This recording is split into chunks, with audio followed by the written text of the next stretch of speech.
हमारा देश गुलाम था। इसका मतलब हमारे देश में अंग्रेजों का शासन था। इसका मतलब हमारे देश में कानून, रूल, रेगुलेशन, मंत्री, संतरी सब अंग्रेज थे और वो संचालन करते थे इंग्लैंड से, ब्रिटिश से। फिर क्या हुआ?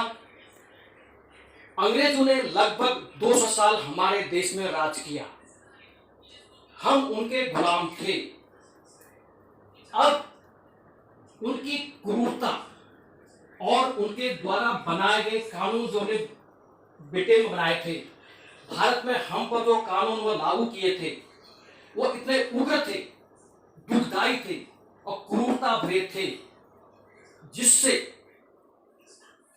क्या हुआ कि भारतीयों ने सोचा कि क्यों न अब बहुत हो गया है, इनका मुकाबला किया जाए और आजादी ली जाए, इन अंग्रेजों को भगा दिया जाए।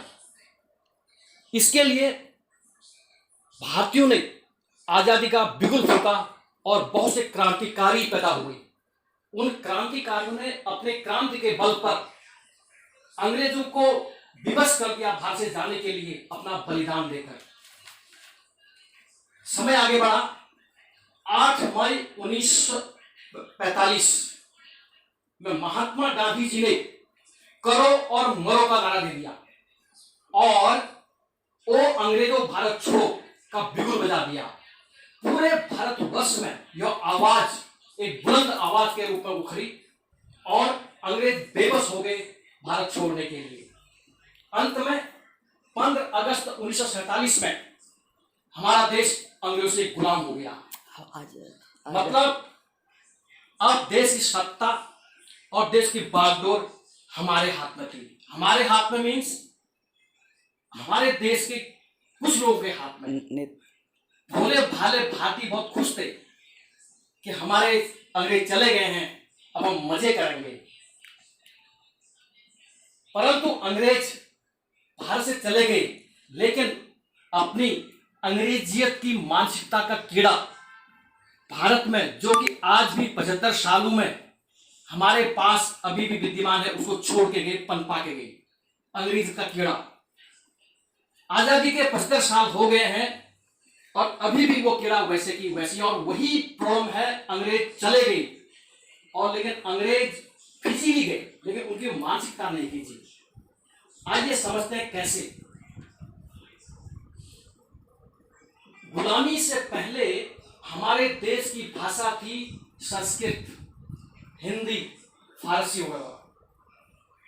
अंग्रेजों के राज में एक इतिहासकार था और एक राजनयिक था जिसका नाम था लॉर्ड मैकाले।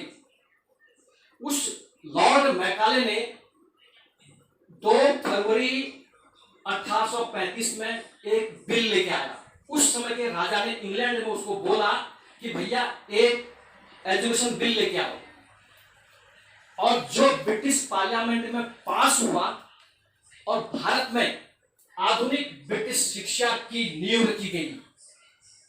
जिस कानून के तहत भारत में अब पढ़ाई सिर्फ अंग्रेजी में होगी, अंग्रेजी में स्कूल होंगे, कोई गुरुकुल नहीं होगा, कोई वेद मंत्र नहीं होंगे, कोई भारतीय कुछ नहीं होगा।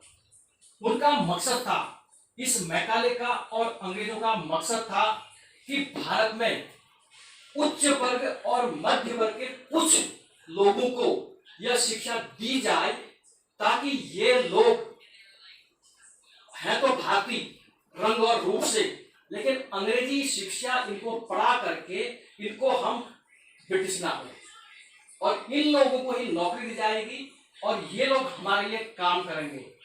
और उससे क्या होगा, ये लोगों के अंदर भारतीय संस्कृति, भारतीय सभ्यता को तिरस्कार करेंगे और हिंदी बोलने का जो हीन भाव इनके अंदर आ जाएगा। ये था उसका मकसद। और इसी के से उसने पाश्चात्य सभ्यता को भारत में थोपने का काम किया, जिससे हम आज भी भारतीय सभ्यता को जो लेने में अपना तिरस्कार समझते हैं, करते हैं, और हिंदी बोलना तो बहुत ही बेकार, तुच्छ लोग हैं हम अच्छे लोग नहीं हैं, ये हमारे में भावना होती है। उस समय में इस बात को मैकाले ने खुद कहा है। क्या कहा मैकाले ने? अपने राजा को कहा कि साहब मेरा दृढ़ विश्वास है अगर मेरा यह बिल पास हो जाता है, मतलब ये हमारी योजना भारत में उस ब्रिटिश काल में पूरी हो जाती, अच्छा हो जाता है, तो बता रहा हूं कि अगले 30 वर्षों में बंगाल के अंदर कोई उच्च घराना, बड़े घर का लोग नहीं होगा, नहीं बचेगा जो मूर्ति पूजा करेगा या पूजा पाठ करेगा। क्योंकि उस समय अंग्रेजों के जमाने में बंगाल एक उच्च, उसमें अच्छे लोग थे, मतलब बेसिकली पढ़े लिखे लोग थे। अंग्रेजों को बंगाल तोड़ना था, इसलिए बंगाल के बारे में कहा गया। अब आजादी के 72 साल हो गए, देश में जिसे अंग्रेजी आती है और पाश्चात्य संस्कारों को जो अपनाता है वह अपने आप को बड़ा कर बोलता है, इज्जतदार बोलता है, स्मार्ट बोलता है, और वह एक घमंड करता है जो भारतीय अपने हिंदी बोलते हैं और हिंदी बोलने वालों को गवार समझते हैं जी।